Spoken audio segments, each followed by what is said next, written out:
दोस्तों, क्या आपने कभी सोचा है कि जीवन में अच्छाई और भलाई करने के बाद भी हमें कई बार दर्द और निराशा का सामना क्यों करना पड़ता है? क्यों ऐसा लगता है कि हमारी मेहनत और ईमानदारी का कोई मूल्य नहीं? जीवन की राह में हम सभी ने कभी ना कभी धोखा खाया है, अपनों से उम्मीद लगाई है और निराश हुए हैं। लेकिन क्या इस निराशा में डूब जाना ही हमारी नियति है, या फिर हमें इससे कुछ सीख लेकर अपने जीवन को एक नई दिशा में ले जाना चाहिए? आज मैं आपको एक ऐसी प्रेरणादायक कहानी सुनाने जा रहा हूं जो न सिर्फ आपके दिल को छू लेगी, बल्कि आपको यह भी सिखाएगी कि भलाई और कर्म के असली मायने क्या हैं। यह कहानी है एक ऐसे व्यक्ति की है जिसने जीवन की हर कठिनाई को सहन किया, दूसरों की मदद की और अंत में एक ऐसी सच्चाई सीखी जिसने उसके जीवन को पूरी तरह बदल दिया। तो दोस्तों, अगर आप अपने जीवन में संघर्षों से जूझ रहे हैं, अगर आप यह समझना चाहते हैं कि भलाई और कर्म का सही अर्थ क्या है, तो यह कहानी आपके लिए है। इसे अंत तक सुने, क्योंकि हो सकता है कि यह कहानी आपके जीवन में भी एक नई रोशनी ला दे। एक बहुत ही सुंदर और छोटा सा गांव था। उस गांव में राजेश नाम का एक युवक रहता था। उसका भरा पूरा परिवार था। उसके 2 बच्चे थे, उसकी पत्नी थी, लेकिन उसके माता पिता इस दुनिया से चल बसे थे। इसीलिए पूरे परिवार की जिम्मेदारी उसी के कंधों पर थी। बच्चे अपनी पढ़ाई करते थे और उसकी पत्नी अपने घर गृहस्थ के कामों के साथ गाय, भैंस, बकरी इत्यादि का दूध बेचकर अपना घर चलाती थी। और राजेश पहाड़ में पत्थर तोड़ने का काम करता था। पत्थर तोड़ना मेहनत भरा काम था। पूरे दिन काम करता तो रात को थक कर घर पर वापस लौटता। लेकिन इतनी मेहनत करने के बाद भी अगर राजेश को गांव का कोई भी आदमी मदद के लिए बुलाता तो राजेश कभी भी मना नहीं करता था। उसके जीवन का एक ही सिद्धांत था, अगर मैं दूसरों की मदद करूंगा तो परमात्मा मेरा साथ देंगे, परमात्मा मेरे साथ कुछ बुरा नहीं होने देंगे। राजेश अपने इस सिद्धांत का पालन बहुत ही कड़ाई के साथ करता था। वह इस सिद्धांत पर इतना विश्वास करता था कि अगर कोई बाहर का आदमी उससे मदद मांग ले तो वह अपने घर का काम भी अधूरा छोड़कर उस आदमी की मदद करने के लिए पहुंच जाता था, जिसकी वजह से उसकी पत्नी बहुत परेशान रहती थी। वह अक्सर राजेश को समझाने की कोशिश करती थी कि सबसे पहले अपना काम करो, अपने परिवार को देखो। 2 बच्चे हैं हमारे और फिर भी तुम दूसरों के काम करने में लगे रहते हो। अरे अपने घर को तो संभालो, अपना घर संभल नहीं रहा और दूसरों की मदद करने चले हैं। और जब ऐसी बातें राजेश के कानों में पड़ती तो उसके हृदय में कांटा चुभने लगता था और उन दोनों पति पत्नी में लड़ाई झगड़ा शुरू हो जाता था। अक्सर उनके लड़ाई झगड़े का यही सबसे बड़ा कारण होता था। लेकिन ना तो राजेश अपने आप को बदल पाया और ना ही उसकी पत्नी ने उसको समझाना कभी बंद नहीं किया। इसी वजह से आए दिन उनके घर में क्लैश होता रहता था। जहां तक उस गांव वालों की बात थी तो वह राजेश के स्वभाव को जानते थे और वह जानबूझकर जो काम आसान भी होता था, जो उनके सामर्थ्य में भी होता था, उस काम के लिए भी वह राजेश को बुलाते थे ताकि उन्हें कम मेहनत करनी पड़े। कहने का अर्थ यह है कि गांव वाले राजेश के इस शिष्टाचार का फायदा उठाते थे, लाभ उठाते थे और सब पीछे से उसका मजाक उड़ाते थे, उसे बेवकूफ कहते थे। ऐसे ही एक दिन राजेश की पत्नी बहुत ज्यादा बीमार पड़ गई। राजेश से जो कुछ भी सेवा हो सकती थी उसने वह सब अपनी पत्नी के लिए किया। उसने गांव के वैद्य को बुलाकर अपनी पत्नी की जांच करवाई, लेकिन यह रोग उस वैद्य की पकड़ के बाहर था। इसीलिए उस वैद्य ने कहा कि तुम अपनी पत्नी को नगर में जाकर किसी बड़े वैद्य को दिखा दो तो तुम्हारी पत्नी की जान बच सकती है। जल्द से जल्द नगर पहुंचने की व्यवस्था करो, नहीं तो तुम्हारी पत्नी के प्राण संकट में आ जाएंगे। यह सुनकर राजेश के पैरों तले जमीन निकल गई। उसने यह नहीं सोचा था कि उसकी पत्नी के प्राण संकट में हैं। वह सोच रहा था कि कोई साधारण सा रोग होगा जिसका इलाज हो जाएगा। लेकिन जब उसने वैद्य की यही बात सुनी तो वह घबरा गया। अब पत्नी को नगर तक कैसे लेकर जाए, क्योंकि उसके पास इतना नहीं था कि वह अपनी पत्नी के लिए एक घोड़ा गाड़ी करके उसमें अपनी पत्नी को लिटाकर नगर में ले जा सके। उसकी पत्नी की हालत बिल्कुल चलने की भी नहीं थी, इसलिए उसे नगर पहुंचाने के लिए किसी घोड़ा गाड़ी की जरूरत थी। संयोग से उसके मित्र के पास घोड़ा गाड़ी थी।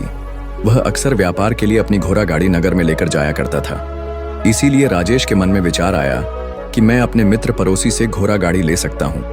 मैंने अपने पड़ोसी के काम को कभी नहीं टाला तो वह मेरे काम को कभी मना ही नहीं कर सकता।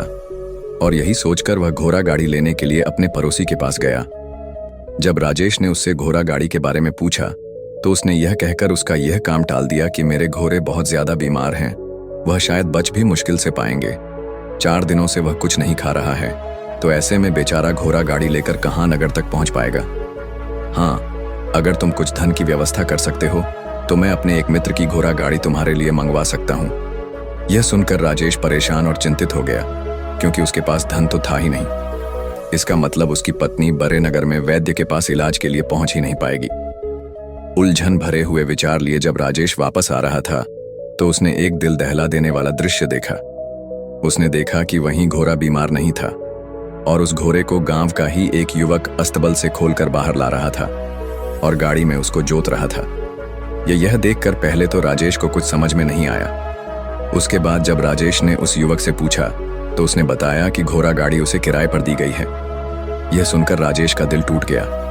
उसने कभी सपने में भी नहीं सोचा कि उसका सबसे अच्छा मित्र ऐसा कुछ करेगा। फिर राजेश दुखी मन से घर लौट जाता है और गांव के ही एक सेठ के पास जाकर कुछ धन उधार लेकर घोड़ा गाड़ी मंगवा लेता है, जिसके बाद वह अपनी पत्नी को वैद्य के पास नगर में ले जाता है।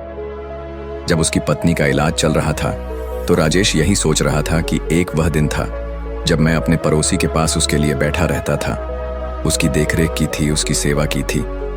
इतने दिनों तक मैं अपने पड़ोसी की देखरेख किया। कैसा दुर्भाग्य है जिसके लिए मैंने इतना कुछ किया। उसने एक घोड़ा गाड़ी देने से मुझे मना कर दिया, और वह भी तब जब मेरी पत्नी जिंदगी और मौत के साथ खेल रही थी। कुछ देर बाद वैद्य बाहर आकर राजीव को एक बहुत बुरी खबर देता है। वैद्य राजेश को बताते हैं कि उसकी पत्नी को एक ऐसा रोग हो चुका है और जिसका कोई भी इलाज नहीं है। उसके पास कुछ समय ही शेष बचा है। यह सुनकर राजेश दुखी होकर वहीं जमीन पर बैठ गया। उसकी पूरी दुनिया उजरने वाली थी और उसे कोई रास्ता नजर नहीं आ रहा था। कुछ समय बाद उसकी पत्नी चल बसी और अब दोनों बच्चों की जिम्मेदारी उसके कंधों पर आ गई थी। लेकिन यहां पर राजेश के सारे सिद्धांत टूट चुके थे। उसके सारे भ्रम खत्म हो चुके थे। अब उसके दिमाग में एक ही बात थी कि अच्छा, कर्म करने से परमात्मा साथ नहीं देता, बल्कि बुरे लोग फलते फूलते हैं, और इस बात का मैं सबसे बड़ा गवाह हूं। यह विचार अक्सर उसके दिमाग में चलते रहते थे और इसी वजह से उसका मन धीरे धीरे संन्यस्त हो गया। वह देश दुनिया से दूर हट गया। और एक दिन ऐसा भी आया जब वह अपने बच्चों को अपने रिश्तेदारों के पास छोड़कर इस देश दुनिया को त्याग कर एक सन्यासी बनने के लिए घर से निकल पड़ा। उसने गांव में किसी को कुछ नहीं बताया। किसी को नहीं पता था कि राजेश अचानक कहां गायब हो गया। सन्यासी की दीक्षा लेने के लिए वह एक महात्मा के पास पहुंचता है। महात्मा उस समय ध्यान में बैठे हुए थे। ध्यान से बाहर आने के बाद वह बड़े ध्यान से राजेश के चेहरे को देखते हैं और उससे सन्यासी बनने का कारण पूछते हैं। इस पर राजेश उन्हें अपनी पूरी आपबीती सुना देता है और कहता है, हे गुरुदेव, इस दुनिया से मुझे कुछ भी हासिल नहीं हुआ। मेरा मन इस दुनिया से विरक्त हो चुका है। जब अपने दोस्तों ने ही मेरा साथ नहीं दिया तो इस दुनिया में रहने का क्या मतलब है, और इसी वजह से मैं सन्यासी बनना चाहता हूं। यह सुनने के बाद महात्मा ने उपदेश देना शुरू किया। उन्होंने कहा, हे वत्स, याद रखना, जीवन से विरक्त होकर सन्यासी बनना तुम्हें परम सुख तक कभी नहीं पहुंचा सकता, परम आनंद तक कभी नहीं पहुंचा सकता। तुम दुनिया से अपने मन पर एक बोझ लेकर विरक्त हुए हो। तुम दुनिया से परमात्मा की खोज करने के लिए विरक्त नहीं हुए हो। इस भ्रम में कभी मत रहना। तुम संसार से विरक्त हुए हो क्योंकि संसार ने तुम्हें धोखा दिया है। ऐसा तुम्हें लगता है, इसीलिए तुम परमात्मा पर कभी विश्वास नहीं कर पाओगे और न ही उन पर अपनी पूर्ण आस्था बना पाओगे। इसीलिए सन्यासी होने का भी तुम पूरा लाभ कभी नहीं उठा पाओगे। सन्यासी होने का लाभ तब मिलता है जब हमारी प्रभु में, परमेश्वर में, परमात्मा में पूर्ण आस्था बन जाती है। मैं तुमसे पूछता हूं, क्या तुम्हारी आस्था परमात्मा में है? यह सुनकर राजेश कहता है, हे गुरुदेव, मैं तो दुनिया देखकर आया हूं कि जो बुरे कर्म करता है वह फलता फूलता है, और जो अच्छा काम करता है उसे कुछ भी नहीं देता। परमात्मा उसे दुख ही दुख देता है। इसीलिए मैं परमात्मा पर अपनी पूर्ण आस्था कैसे बना सकता हूं? यह सुनकर महात्मा ने कहा कि यही तो मैं तुम्हें समझाना चाहता हूं कि तुम पूरी ऊर्जा अपनी सन्यासी जीवन में लगाओ और उसके बाद भी तुम्हें फल प्राप्त ना हो तो तुम्हें कैसा लगेगा। इसीलिए किसी की भी मदद करने के लिए मैं 5 सिद्धांत तुम्हें बताता हूं। यह 5 सिद्धांत समझकर संसार में वापस लौट जाओ और संसार में गृहस्थ जीवन जियो। उसके बाद ही सन्यासी जीवन का उदय होता है। जब हम अपने गृहस्थ जीवन को पूर्ण रूप से समझ लेते हैं और अपनी जिम्मेदारियों का निर्वाह कर देते हैं। यह कहकर महात्मा ने कहना शुरू किया, हे वत्स, जब भी तुम किसी की सहायता करते हो, किसी की मदद करते हो, तो उसमें सबसे पहली बात सबसे पहला सिद्धांत जो ध्यान में रखने का होता है वह होता है कि किसी की मदद करते वक्त, किसी की सहायता करते वक्त कभी भी उससे उम्मीद मत रखना। यह मत सोचना कि आज मैंने इसकी की सहायता कर दी, मदद कर दी, तो कल बदले में यह भी मेरी सहायता करेगा, मेरी मदद करेगा। अगर तुम ऐसा सोचोगे तो तुम्हें जीवन में दुखों का सामना करना ही पड़ेगा, क्योंकि एक नहीं तो दूसरा, या दूसरा नहीं तो तीसरा, कोई ना कोई तुम्हारी उम्मीद जरूर तोड़ेगा। और वास्तविकता में वह मदद या वह सहायता नहीं होती है, वह हमारे लालच का ही एक रूप होता है। हम उसकी सहायता या मदद निर्भर तरीके से नहीं कर रहे हैं, और हमारे मन में लालच का भाव है, हमारे मन में बदले का भाव है। हम यह सोचकर मदद करते हैं कि इसकी मदद कर देता हूं तो कल यह मेरा भी मदद करेगा, और यही लालच हमें अक्सर उन लोगों की मदद करने पर विवश करता है जो किसी न किसी रूप में धनवान होते हैं, क्योंकि हमें लगता है कि कल यह आदमी धन के द्वारा ही मदद कर सकता है। और इसीलिए जिस इंसान को वास्तविकता में मदद की आवश्यकता है, हो सकता है वह गरीब हो, लेकिन हमारा मन अपने लालच के वशीभूत होकर उसकी मदद कभी नहीं करेगा। इसीलिए किसी की मदद और किसी की सहायता करने के अपने विचार को विस्तार दो। केवल एक प्रकार के वर्ग के लिए अपनी सहायता या अपनी मदद पेश मत करना, उन सब के लिए समान होनी चाहिए। जरा सोचो, एक तरफ तुम्हारा मित्र हो जिसके पास धन है, संपदा है, और दूसरी तरफ कोई गरीब औरत हो जो भूखी बैठी हुई है। तुम्हारा दोस्त तुमसे कहता है कि मित्र आज तो खाने के लिए अच्छे अच्छे पकवान मंगवा लो बाजार से, और दूसरी तरफ वह औरत तुमसे 2 सूखी रोटी मांग रही है, तो तुम किसकी मदद करोगे? कौन मदद का हकदार है? सबसे पहले हमारा कर्तव्य बनता है कि उस औरत की भूख मिटाए, लेकिन अक्सर इंसान ऐसे नहीं सोचता। वह अपने मित्र को तो खिला देगा, उसको तो बाजार से बहुत महंगी वस्तु मांगा के दे देगा, लेकिन किसी गरीब को उसकी भूख मिटाने के लिए पैसा या धन नहीं देगा। दूसरी बात जो ख्याल में रखने की है वह यह है कि सहायता करते वक्त हमारा लालच कभी भी उसके साथ नहीं जुड़ना चाहिए। अक्सर हम जब किसी की मदद करते हैं तो हमारा लालच और हमारा स्वार्थ ही उसके साथ जुड़ा होता है, और हम अपनी भविष्य की योजना तैयार करके उस आदमी की मदद करते हैं। हम ये सोचते हैं कि अगर मैं इसका यह काम करूंगा तो भविष्य में यह आदमी मेरा वह काम पूरा कर देगा, और वह सहायता, वह मदद बिल्कुल भी परमात्मा के द्वार को नहीं खटखटाती, क्योंकि वह लालच है। जाहिर है आप अपने आप को धोखा देने के लिए अपने लालच को एक सहायता, एक मदद का रूप दे रहे हैं। तीसरी बात जो ध्यान में रखने की है वह यह कि अपने सामर्थ्य के हिसाब से दूसरे की मदद करो।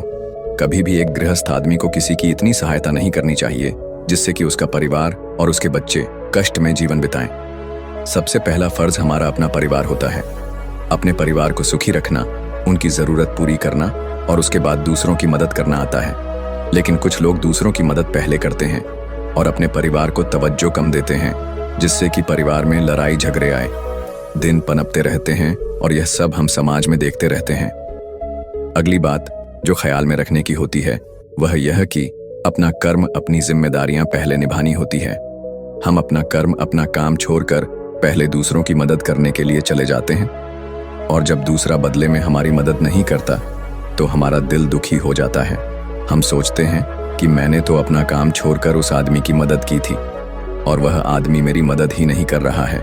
इसीलिए अपना कर्म सर्वोपरि है, अपना कर्म सबसे ऊपर है, क्योंकि वही काम करने के लिए इस दुनिया में हमारा जन्म हुआ है। और सबसे आखिर में जो बात समझने की है वह यह कि परमात्मा की मर्जी से ही सब कुछ होता है। हमारा कर्तव्य है अपने कर्म को करते जाना, करनी धरनी तो ऊपर वाले के हाथ में है। इसीलिए जो कुछ भी होता है सब ऊपर वाले पर छोड़ दो। अगर तुम्हें कोई धोखा भी देता है तो ये समझ के चलो कि वह सब ऊपर वाले की करनी होती है। आप ये मान के चलो कि मैं करता नहीं हूँ, मैं तो एक माध्यम हूँ करवाने वाला, तो वो है, उसके सामने किसकी मर्जी चली है आज तक। जब यह आस्था या विश्वास हमारे मन में पनपने लगता है तो हमारी सारी शिकायतें दूर हो जाती हैं, क्योंकि इस दुनिया में जो भी होता है अच्छे के लिए होता है, जो भी हो रहा है अच्छे के लिए हो रहा है, और जो भी होगा अच्छा ही होगा। चाहे हमारी बुद्धि आज वर्तमान में इस सिद्धांत को न समझ पाए, लेकिन जीवन में कभी ना कभी किसी न किसी मोड़ पर आपको जरूर यह एहसास होगा कि जो हुआ था अच्छे के लिए ही हुआ था। इसीलिए सारी शिकायतें दूर कर दो और बस अपना कर्म करते जाओ। अपने गृहस्थ जीवन को पूर्ण रूप से जियो, और उसके बाद ही सन्यासी जीवन की नींव होती है। इसके बाद महात्मा ने राजेश को कहा, हे वत्स, वापस अपने गांव लौट जाओ, अपने बच्चों को वापस लेकर आओ, उनका अच्छे से पालन पोषण करो। यह सुनकर राजेश अपने बच्चों के साथ अपने गांव में वापस लौट आया। गांव में किसी को खबर नहीं थी कि राजेश गुरु के पास गया हुआ था और वह क्या ज्ञान लेकर वापस लौटा है। लेकिन अगले दिन सुबह सुबह गांव वालों ने राजेश के चेहरे पर एक अलग ही चमक, एक अलग ही आभा पाई। गौतम बुद्ध कहते हैं, अगर अकेलापन है तो उसे एक वरदान समझो, क्योंकि परमात्मा ने तुम्हें खुद में सुधार लाने का थोड़ा अधिक समय दे दिया है। तो दोस्तों, उम्मीद है इस वीडियो से आपको काफी कुछ सीखने को मिला होगा।